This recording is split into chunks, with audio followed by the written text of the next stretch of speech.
The Clone Wars continue, and we move on to the second arc of Season 5. Come with me as I continue to watch through the Clone Wars for the first time.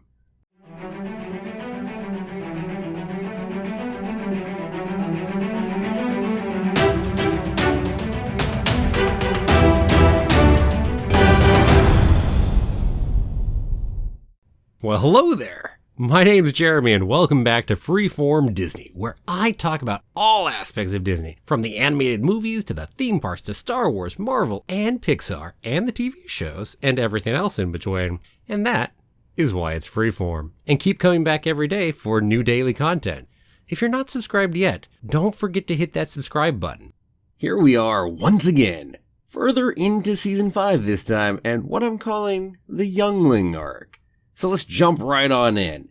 So this is episode 6 of season 5 and it's called The Gathering. We get this whole little pre-note piece about how the Jedi numbers are dwindling and new younglings are harder to find. Which, yeah, I suppose when you don't have access to as much of the galaxy, that would be a little messy. Not to mention, yeah, all the Jedi dying during the course of the Clone Wars. I mean, dang. Ooh. And apparently the title of this is all about the Gathering because that's the most important trial for Jedi younglings, where they will go ahead and be able to build their own lightsaber. And hey, we go to Elam, where there's no place more sacred than that to the Jedi. And I gotta admit, off the bat, when I'm looking at this, seeing this, I'm going, ooh, we're focused on Jedi younglings. Ooh, I'm worried about what I'm in for these 4 episodes. Because I'm guessing the audience age is going to be a little lower as to what they're aiming for. Was it as bad as I worried? Well, no. I'll tell you that off the bat, no it's not. Thank goodness. And hey, let's keep going and I'll show you why. Or tell you why, I guess. I mean, you get to see some images. Yeah, see, there you go. So I'll show and tell. And I should say, at least for me anyway. So these are the top 6 younglings of their class. And it's a very diverse group just looking at them. And we've got Ahsoka back because she's leading the group through this trial and period of their time. And when they get there, we find good old Master Jedi Yoda. So this trial over at Elam is all about picking their crystal. And they have to go through there and find where the crystal will be. And oh no, if they get back too late, the door will freeze back over. Dun dun dun. Okay, so who are our 6 Jedi younglings? So we've got Petro, who is a male human, and kinda selfish? Yeah, definitely. Very headstrong, selfish. Right off the bat, he breaks off to go on his own. And essentially, when they go down there, they've all got their own little trial, and these are just tiny little things. So he first thinks he has a crystal, and it's really just a piece of ice. And hey, he gets laughed at by Yoda and then has to go back in. Talk more about him later. Then we got Biff. He's an Ithorian, good old hammerheads. And I gotta say, anyone think, especially Biff, because the hammerheads, not as much when they're full grown, but at the size he is right there. Anyone else, you just see a similarity to, say, the robot criminal stabby guy from Futurama? I can't think of his name right now. Anyway, you know who I'm talking about, right? If you know Futurama, does he look like him? Well, anyway. One thing that's neat is all the noises and clicks from him just really try to make him feel like what his species is, and that's pretty cool. I like that. And he had to go in and he had to face his fears because it looked like it was super scary, the spot that his crystal was in. And hey, he went there, got his crystal, left. Cool. Then there was Gungi, who, by the way, is a Wookiee, which apparently is quite rare for Wookiees to be Jedi. Not a trivia piece that I happen to know before, so that's an interesting piece of trivia.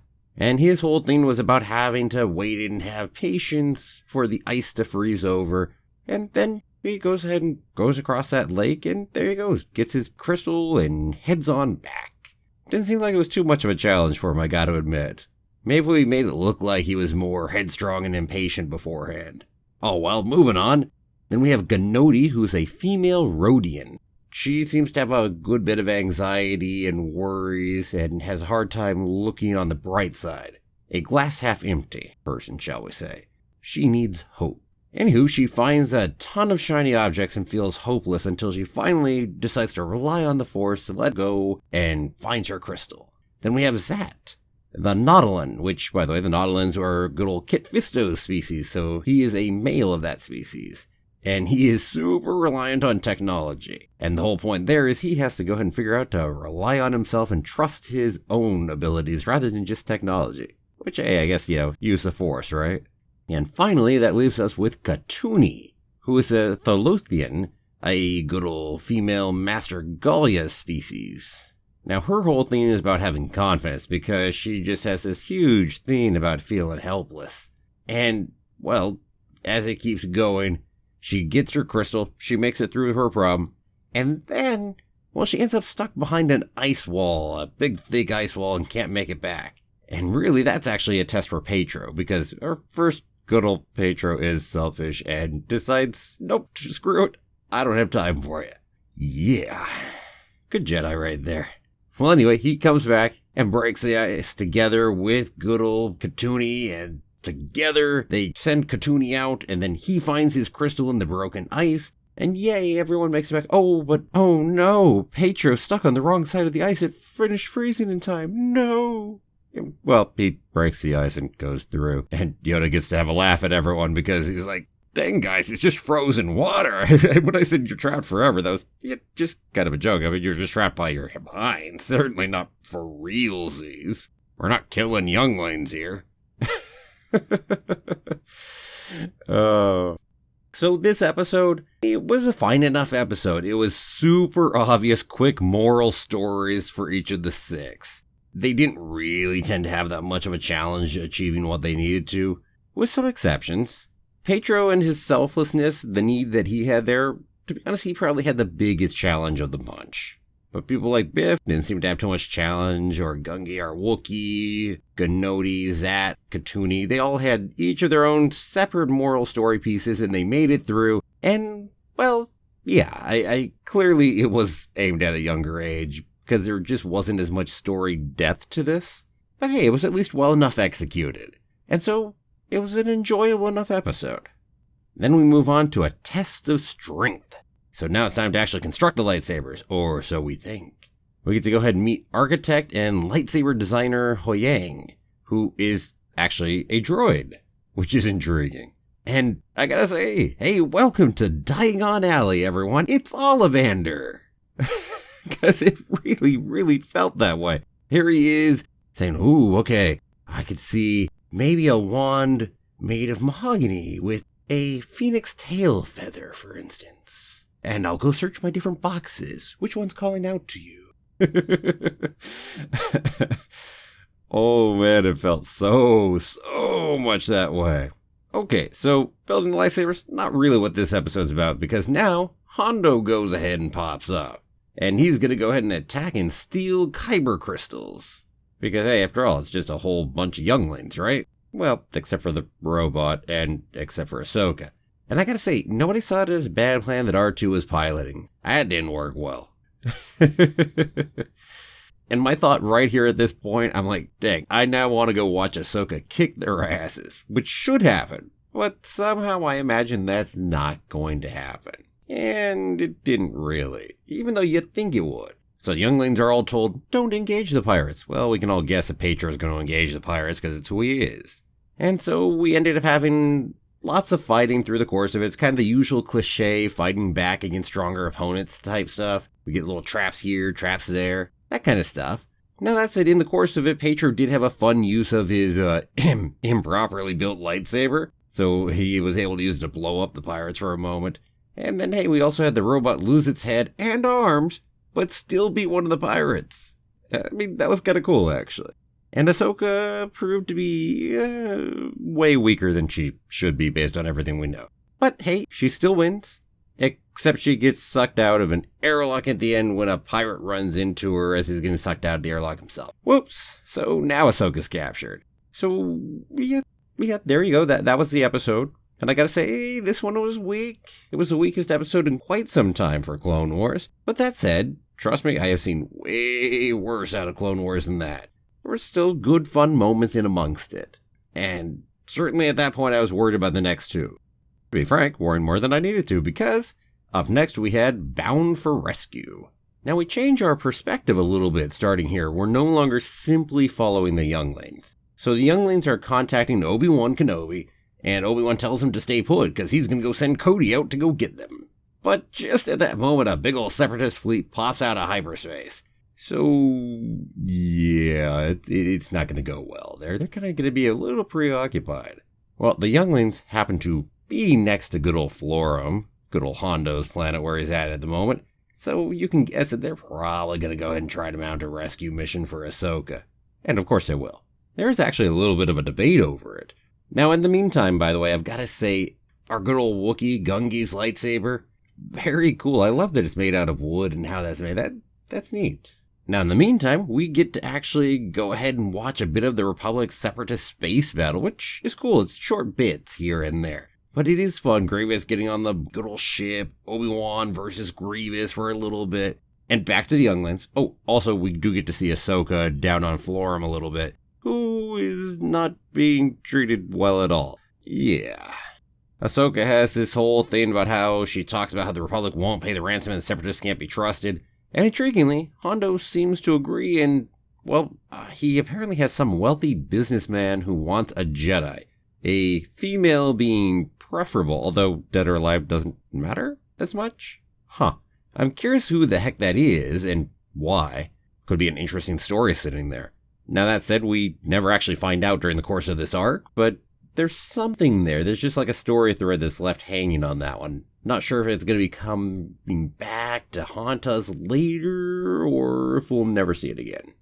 Meanwhile, good old younglings. So Gnodi stays with the ship, because he's the only one that's got flight training, so he'll have to be the quick getaway driver for him.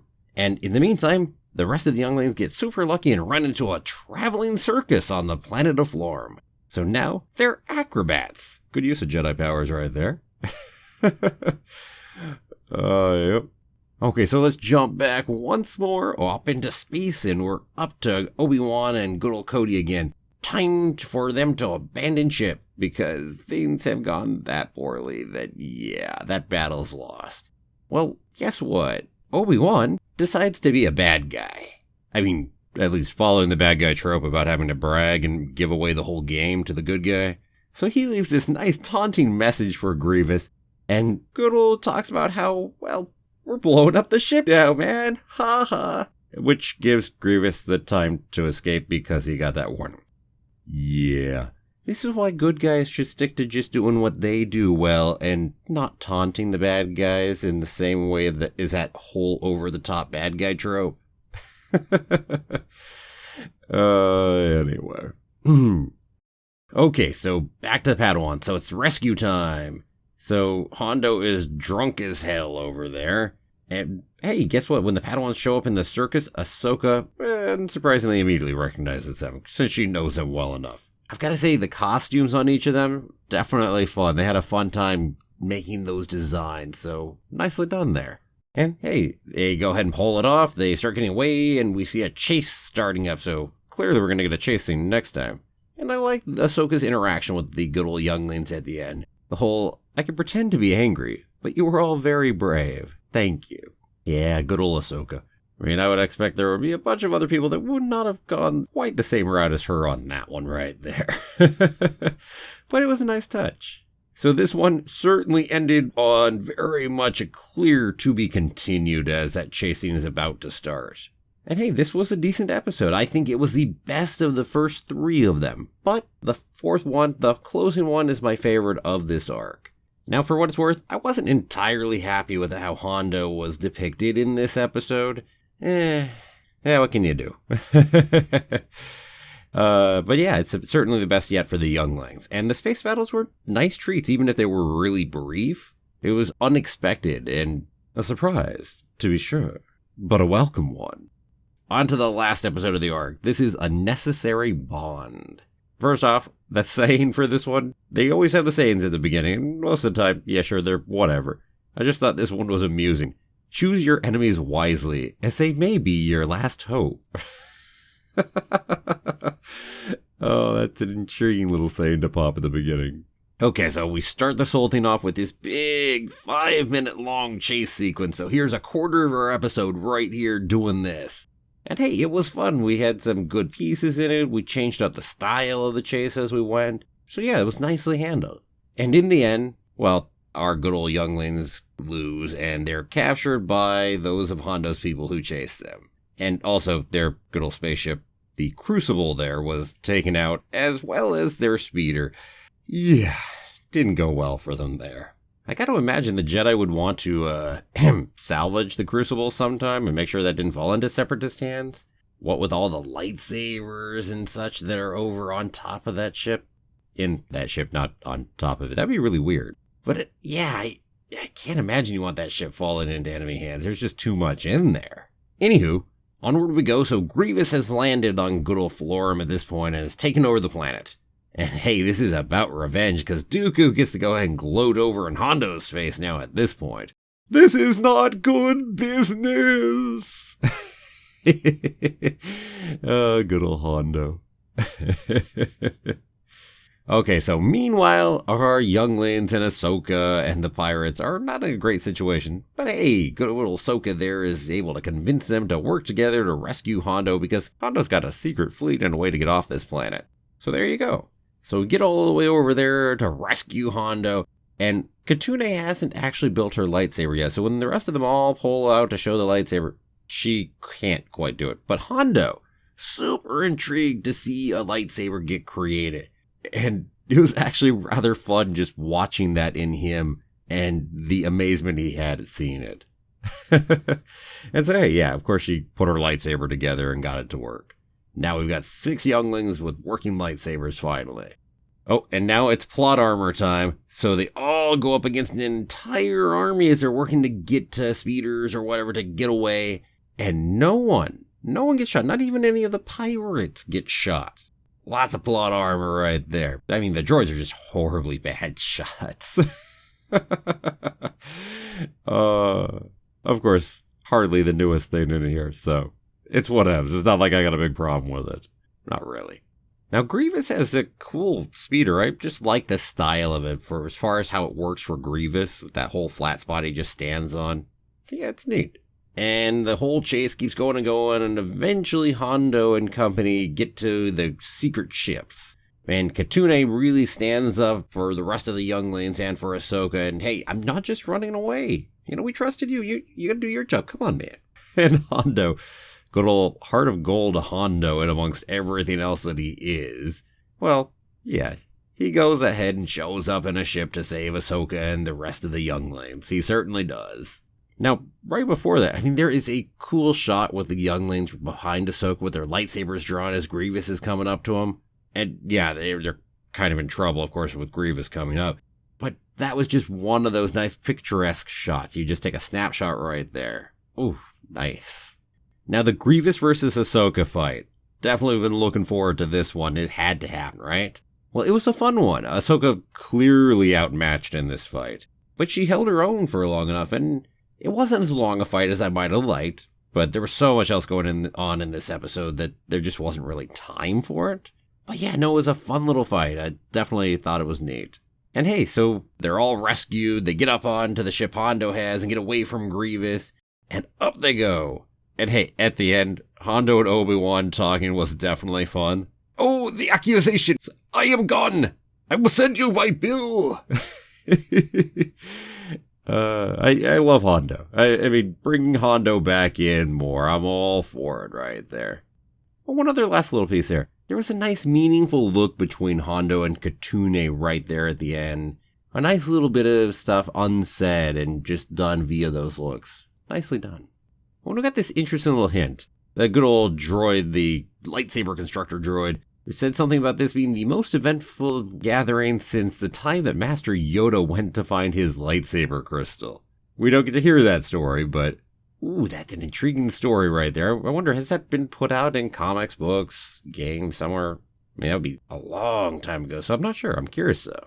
And then we had one more beautiful shot, just great picturesque, where we have everybody put their lightsabers all out into the center. Ooh, very nice. So yeah, this was a fun episode. Lots of good enough fights and chases, and I always enjoy seeing Hondo.